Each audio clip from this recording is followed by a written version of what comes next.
Hello everyone, welcome to How to Tuts, and in this video you are gonna learn how to add YouTube account in your Turnip stream app.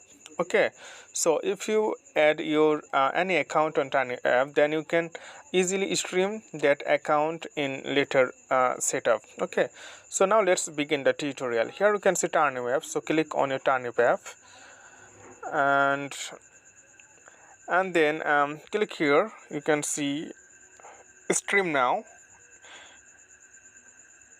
this part, right bottom corner, and then click here icon option, it's settings option, click on that, and then here you can see three options: YouTube, Facebook and Twitch. So in this case, in this reasons, I'm gonna add account on YouTube, so click add account,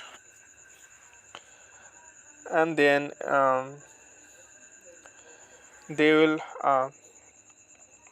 redirect to your Gmail account, whose account is included in YouTube. So I'm just choose my own account and then choose your account and then continue.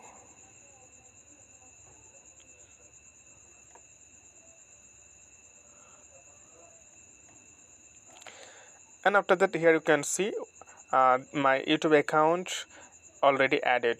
Okay, so I think this video is short and helpful tutorial for you. Please consider to subscribe my channel, and thank you for watching this tutorial.